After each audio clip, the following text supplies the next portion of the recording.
그러고 나니까 여러분들 좀 오늘 이렇게 전체적으로 분위기가 좀 이렇게 가라앉은 것 같은 느낌이에요. 저만 그렇게 느끼는 건 아닌 것 같아요. 그렇죠? 전체적으로 이렇게 마음이 되게 다운된 것 같고. 그런데 이 시간에도 하나님께서 우리에게 은혜 주셔서 상황은 어렵지만 우리 환경은 지금 힘든 가운데 있지만 그러나 우리에게 새 힘 주셔서 다시 또 일어날 수 있는 능력을 더하실 줄 믿습니다. 그 은혜의 말씀을 기대하면서 시간 함께 말씀의 은혜로 나아가길 소망합니다. 자, 미국의 남서부의 작은 항구 마을에 갑자기 갈매기들이 떼를 지어서 이렇게 죽게 되는 일이 있었습니다. 그 주민들이 굉장히 놀랐죠. 특별히 더 놀란 이유는 그 마을의 주된 수입이 뭐냐 하면 그 인근에서 잡은 물고기를 가지고 이렇게 가공을 해갖고 통조림을 만들어갖고 판매를 했거든요. 근데 주민들이 다 그 수입으로 살아가는데 그렇게 그 물고기 통조림을 팔면서 여기서 나는 여기는 청정 지역이니까 물고기들이 깨끗하고 신선합니다. 이렇게 광고를 하면서 통조림을 팔았는데 갈매기들이 갑자기 떼죽음을 당하니까 혹시라도 이 갈매기들이 오염된 물고기를 먹어서 이렇게 죽지 않았나? 그럼 사람들이 어떻게 해요? 통조림을 사겠습니까? 안 사겠습니까? 당연히 안 사 먹겠죠. 그러니까 큰일 난 거예요. 그래서 수소문에서 전문가들, 학자들을 불러다가 원인이 뭔가 조사하겠습니다.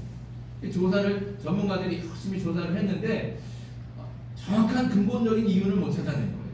근본적인 이유는 못 찾아내고 다만 이게 환경 오염 때문에 물고기들이 이렇게 오염돼서 그런 것은 아니다. 근데 왜 죽었는지는 모르고 대신 죽은 갈매기들을 살펴보니까 다 굶어서 죽은 거예요. 그 왜 굶어서 죽은지를 찾아내지를 못했습니다.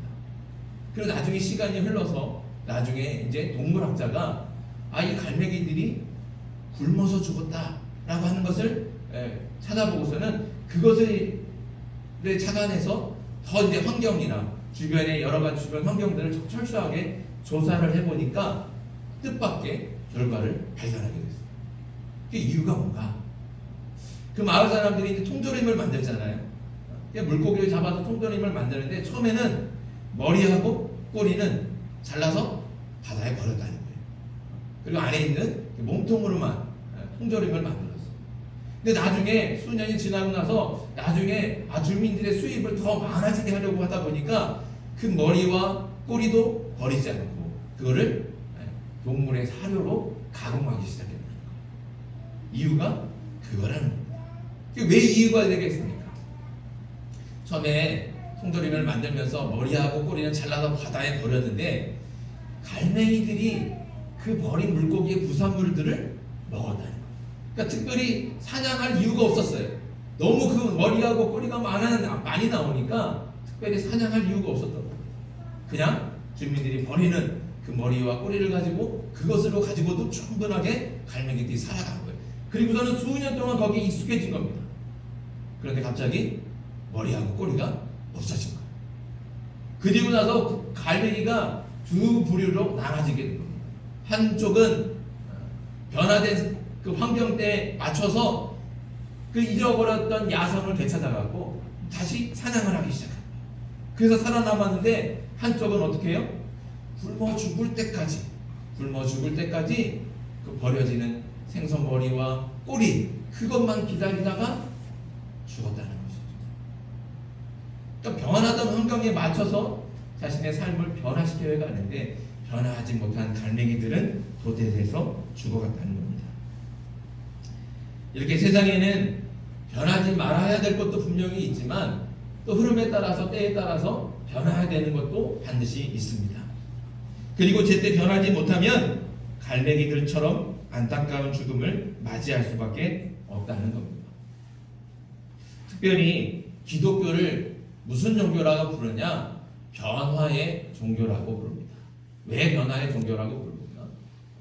예수님을 믿기 전과 예수님을 믿은 다음에 삶이 달라지는 거예요.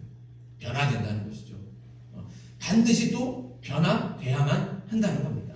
그래서 기독교를 변화의 종교라고 합니다. 예수님 믿기 전에는 자기 욕심대로 이기적으로 살았던 사람들이 예수님을 믿고 예수님을 진실하게 만난 다음부터는 어떻게 해요? 변화되는 거예요. 말도 온유하게 하고 다투지도 않고 자기 욕심대로 자기만 주장하는 게 아니라 남들을 배려하고 용납하게 될 줄 아는 그런 사람으로 변화가 됐다는 것이죠. 그렇게 예수님을 믿으면 변화가 돼야 된다는 겁니다. 또 반드시 이전의 삶과 달라져야만 합니다. 오늘 읽은 로마서 2장 12절의 말씀, 이 말씀의 핵심도 바로 변화입니다. 변화. 변하지 않으면 안 된다는 것이죠. 그런데 다시 한번 우리 자신을 한번 돌아봤으면 좋겠어요. 사람이 쉽게 변합니까? 안타깝지만 잘 안 변해요. 여러분들 2022년 시작한 지 이제 한 달 지나고 있는데 여러분들 새해에는 좀 달라져야지 생각하면서 결심하셨던 것들 잘 지키고 계십니까? 그래서 좀 변하셨습니까? 달라졌습니까? 새해에는 좀 화도 좀 덜 내야지, 사람들을 좀 덜 괴롭혀야지, 새해에는 반드시 새벽기도 해야지, 이런 막 다짐들 많이 가지고 새롭게 시작했지만 지금 내 삶을 돌아보면, 자신을 돌아보면 예전의 삶과 그렇게 달라지지 않은 것 같아요. 사람들이요, 뭘 고쳐야 되는지, 내 단점이 뭐고 내 잘못된 점이 뭐고 뭐가 변화되어야 되는지 모르는 게 아니에요. 다 알아요. 누구보다도 나 자신을 잘 알죠. 나의 이것 좀 고쳐야 되는데, 난 이것 좀 달라져야 되는데, 이것 좀 변화되어야 되는데, 다 알아요. 그래서 그것들을 고치려고 하고 바꿔보려고 결심도 하고 다짐도 하고 노력도 해보지만 항상 작심삼일에 그칠 때가 나요. 잠깐이에요. 그리고서는 예전의 삶으로 돌아가죠. 사람은 쉽게 변하지 않습니다. 변하기 어렵죠. 그러면 이렇게 변화가 어려운 이유가 뭘까요? 왜 변하기 어려울까요? 사람이 변하지 않는 두 가지 이유가 있는데, 첫 번째 이유는 아직 그렇게 절박하지 않기 때문에 그렇습니다. 절박하게 생각하지 않는 거예요.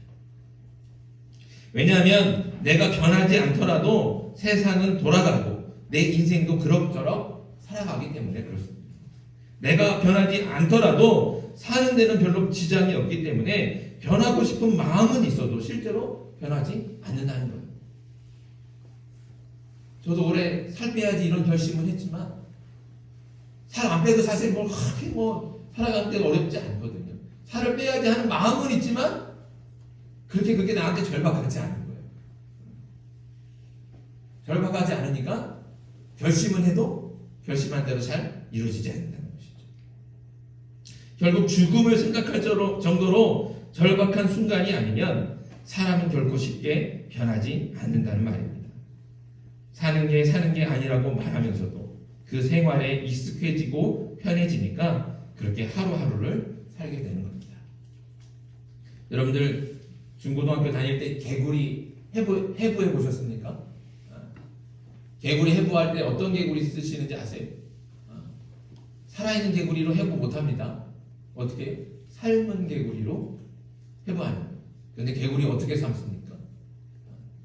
개구리 뜨거운 물 딱 집어넣으면 개구리가 나 좋다 하고 삶아지겠습니까? 아니잖아요. 어떻게 삶아요? 처음에는 미지근한 거죠. 다만 개구리가 좋다고 수영하죠. 근데 서서히 어떻게 해요? 막 올리는 게 아니고 서서히 온도를 높여가는 거예요. 그러면 개구리가 온도가 변하는지도 모르고 그렇게 수영하다가 어떻게 해요? 삶아지는 거예요. 그게 개구리 삶는 법이에요. 우리가 개구리처럼 돼서는 안 된다는 겁니다. 늘 현실을 비판하고 원망하지만 그 현실에 익숙해지면 어느덧 그 현실이 생활이 되는 거예요. 그게 익숙하고 편하니까 원망하면서도 그냥 그렇게 산다는 것이죠. 누가 편법이나 꼼수로 이득을 얻었다고 막 욕하면서도 우리가 뉴스를 보면 저렇게 비리를 저지르고 부정을 하고 뇌물을 주고 그렇게 편법을 쓰고 꼼수를 써가고 누가 수천억 수십억 이익 얻었다 그러면 막 분노가 막 치밀어 화가 나죠. 어떻게 그럴 수 있을까? 근데 그 화가 왜 날까요? 그 기회가 나한테 없었기 때문에 화를 내는 거 아닙니까?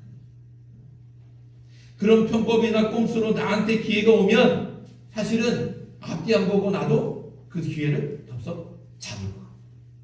우리는 그런다는 거예요. 올 거니 잘 됐다. 이게 웬 행제냐? 그러면서 붙잡는 거예요. 이게 세상 문화라는 겁니다. 편법이나 꼼수나 비리, 뇌물 이런 게 나쁜 줄 알면서도 다 그렇게 하니까, 다 그렇게 사니까 그냥 나도 그렇게 묻어가는 것이죠. 그러면서 많은 사람들이 그럽니다. 평범하게 살라고, 남들 사는 것처럼만 살라고, 다른 사람들 사는 것처럼 때로는 속이기도 하고, 때로는 비굴하게 숨기도 하고, 새치기도 하고, 편법 쓸 수 있으면 무슨 수를 써더라도 이익을 얻고, 꼼수를 쓸 수 있으면 쓰고, 혹시 누가 꼼수를 쓰고 편법을 쓰면 그냥 모른 척 하라고, 눈 감아주라고, 서로 좋은 게 좋은 거 아니냐면서 그냥 그렇게 세상이 흘러가는 대로 흘러가라고 조언을 합니다. 하지만 오늘 말씀은 우리에게 뭐라고 말씀하고 있습니까? 오늘 말씀을 보면 이 세대를 본받지 말라 이렇게 말씀하시는 거예요. 이 세대를 본받지 말라는 거예요. 세상의 가치와 흐름에 묻혀서 가지 말라는 겁니다. 세상이 흘러가는 대로 쓸려가지 말라는 겁니다. 그렇게 묻혀가고 쓸려가면 당장은 익숙해져서 좋은 것 같지만 그 길에 결국은 파멸로 이르는 길이에요. 파멸로 이르는 죽음에 이르는 길인데도 불구하고 절박하지 않으니까 그냥 거기에 익숙해져 버리니까 그냥 흘러가는 대로 흘러가는 겁니다. 세상의 흐름에 섞여서 흘러가는 대로 흘러가고 그 세상에 익숙해지는 순간 우리는 개구리가 되는 거예요. 그게 나한테 독이 되는 줄도 모르고, 그게 나한테 독이 되는 줄도 모르고, 그게 나를 죽이고 있는 줄도 모르고 그냥 익숙한 채 절박하지 않고 그냥 그 흐름에 묻혀서 흘러가는 대로 흘러가는 거예요. 절박한 순간은 따로 있지 않습니다. 변화가 필요한데도 변화하려고 하지 않는 순간이 바로 절박한 순간입니다. 그것이 바로 지금이죠. 지금 당장 변하지 않으면 꼼짝없이 죽겠구나. 이런 절박함으로 현실을 바로 볼 수 있어야 합니다. 이 절박함이 없으면 결코 변화도 없습니다. 지금 변하지 않으면 안 된다는 절박함과 위기의식을 느낄 수 있기를 간절히 소망합니다. 지금 우리가 사는 세상은 개구리가 뜨거워지는 물 속에서 모르고 익어져가는 시간인지도 모릅니다. 우리가 그렇게 익숙해져 있고 절박하지 못하면 우리는 그렇게 익어가고 죽어가는 것이죠. 지금 여기서 변화되지 않으면 죽을 수 있다. 이런 절박함이 저와 여러분들에게 있기를 소망합니다. 그 절박함으로 이 세대를 본받지 않고 이 세상의 흐름에 섞여서 흘러가지 않으며 날마다 새롭게 변화될 수 있는 저와 여러분들이 되길 간절히 소망합니다.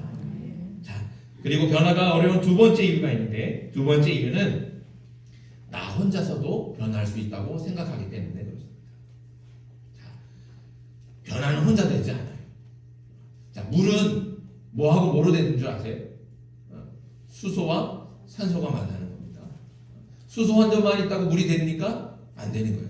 산소만 있다고 물이 됩니까? 안 되는 거예요. 수소하고 산소가 만나야지만 물로 변하는 것이죠. 만남이 있어야지만 변화가 있습니다. 그렇다고 모든 만남이 다 득이 되고 좋은 만남이 될 수는 없죠. 서로 안 만나야 되는 만남도 있는 거예요. 여러분들 요리하시니까 요리할 때 상극이 되는 것들이 있거든요. 오이하고 무하고는 절대로 같이 먹으면 안 된답니다. 오이를 자를 때 그 오이를 자른 단면에서 효소가 나오는데 그 효소가 비타민 C를 파괴합니다. 그런데 무에는 어떤 영양소가 많아요? 비타민 C가 많아요. 그러니까 오이하고 무하고 같이 먹으면 무는 괜히 먹는 거예요. 배만 채우는 거예요. 득이 되지 않아요.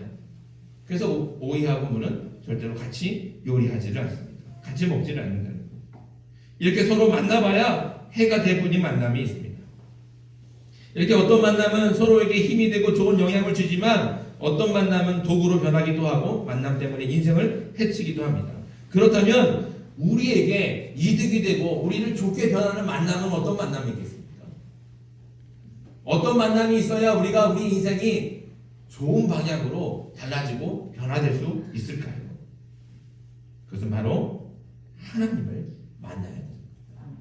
우리는 반드시 하나님을 만나야 될 줄 믿습니다. 그래서 변화는 우리가 할 수 있는 일이 아닙니다. 변화는 우리 힘으로만 노력한다고 되는 것이 아닙니다. 변화는 오직 우리 가운데 임하시는 하나님을 진실하게 만날 때 그때 이루어지게 되는 것이죠. 그래서 오늘 본문은 뭐라고 말합니까? 변화라는 동사를 쓰면서 수동태를 쓰고 있어요. 다시 보세요. 변화를 받아. 이렇게 말씀하시죠. 변화를 받으라는 거예요. 변해라. 이렇게 얘기하지 않습니다. 변해라. 이렇게 얘기하지 않아요. 변화를 받으라는 것이죠. 변화는 내가 하는 것이 아니라 받는 겁니다. 하나님께서 변화시켜 주시니까 그 변화를 받을 수 있다는 것이죠. 그래서 변화는 혼자 되지 않습니다. 변화는 우리 힘만으로만 노력한다고 되는 것이 아닙니다. 변화는 오직 우리 가운데 임하시는 하나님을 진실하게 만날 때 그때 이루어지는 줄 믿습니다. 우리 가운데 임하셔서 우리와 만나시는 하나님께서 우리의 심장부터 변화시켜 주십니다. 그런데 우리가 이렇게 말할 때가 있어요. 난 하나님 분명히 만났는데, 나 하나님 만났는데 왜 나는 이 모양이지? 왜 나는 변하지 않을까? 이렇게 생각하고 말할 때가 있죠. 왜 그럴까요? 하나님을 만났는데도 삶의 변화가 없다는 겁니다. 왜 그렇습니까? 그것은 하나님을 날마다 새롭게 만나지 못하기 때문입니다. 그렇게 말하는 사람들의 대부분은 뭐예요? 옛날에 한번 만났어요. 옛날에 막 뜨겁게 눈물 흘리고 막 찬송하고 막 그때 나를 만나주셨던 그때 그 느낌, 그 감동, 그 기쁨 그거를 어떻게 해요? 추억하면서 사는 거예요. 항상 하나님 생각하면 10년 전, 20년 전에 내가 청소년 때, 청년 때 그 수련회 갔을 때 그 하나님 내가 그때 만났었지. 그냥 그 추억 속에만 있는 거예요. 그때 만났던 하나님 추억하면서. 그러니까 그때 처음 만났을 때는 어떻게 해요? 인생이 달라지는 것 같았을 거예요. 분명히 변화되는 것 같았을 거예요. 그런데 그게 지속되지 않아요. 잠깐일 뿐이랍니다. 그때 변화될 것 같았는데 1년 지나고 2년 지나고 10년 지나니까 나는 예수님 만났는데 분명히 예수님 만났는데 왜 나는 이 모양일까? 왜 난 달라지지 않을까? 그렇게 스스로가 자책하기만 하는 거예요. 왜 그럴까? 그것은 하나님을 날마다 새롭게 만나야 되는데 날마다 만나지 못하는 거예요. 그냥 옛날에 만났던 하나님만 추억하면서 살기 때문에 그런 겁니다. 만남은 날마다 새로워지지 않으면 그 만남도 식상해지는 겁니다. 중요한 것은 어제 만났던 주님이 아니라 오늘 주님을 다시 새롭게 만나야 되는 겁니다. 우리 하나님은 우리가 알 수 없는 신비로운 분입니다. 크고 놀라우신 분이죠. 그런데 그분 한 번 만나고 알 수 있어요? 한 번 만나는 것은 알 수 없는 거예요. 어떻게 한 번 만난 하나님을 내가 다 안다고 말할 수 있겠습니까? 그러지 않죠. 우리 하나님은 만날 때마다 새로우신 분입니다. 이 새로운 만남이 우리 인생에 끊임없이 계속되어야 합니다. 그래야 우리가 정체되지 않고 날마다 새로워지며 변화될 수 있는 겁니다. 날마다 하나님을 새롭게 만나고 그 만남을 통해 날마다 새롭게 변화되는 저와 여러분들이 되길 간절히 소망합니다. 그러니 만나려고 하면 어떻게 해야 되는 거예요? 가만히 있으면 만나집니까? 안 되는 거예요. 하나님 찾아가야죠.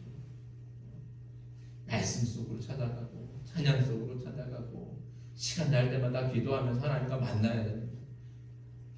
그럼 만나려고 하지 않으면서 왜 나는 하나님을 못 만나지? 이렇게 하면 어떻게 만날 수 있습니까? 하나님 찾아가고 말씀으로 찾아가고 찬양으로 찾아가고 기도로 찾아가고 예배로 찾아가고 하나님 어디 계신지 찾고 찾을 때 하나님께서 우리를 만나 주실 줄 믿습니다. 그렇게 날마다 새롭게 주님을 만날 때 그 만남을 통해 우리는 새롭게 변화될 줄도 믿습니다. 이렇게 변화를 받아서 어떻게 살아야 됩니까? 우리가 변화되려고 하는 목적이 무엇입니까? 그것은 하나님의 선하시고 기뻐하시고 온전하신 뜻을 위해서 살기 위해서 변해야 됩니다. 여러분들은 세상이 원하는 것을 위해서 살려고 합니까? 우리는 자꾸 살려고 할 때 세상의 가치대로 살려고 해요. 돈을 많이 벌면 행복한 줄 알고 돈 많이 벌려고 하고, 성공하면 행복한 줄 알고 세상이 말하는 대로 명예를 얻고 높은 자리에 올라가고 승진하고 그렇게 해서 성공하려고 막 달려갑니다. 근데 돌아보면 다 그거는 다른 사람들이 말하는 거예요. 세상이 말하는 거예요. 돌아보면 내가 왜 이렇게 살았을까 후회하게 되고 허무할 때가 많습니다.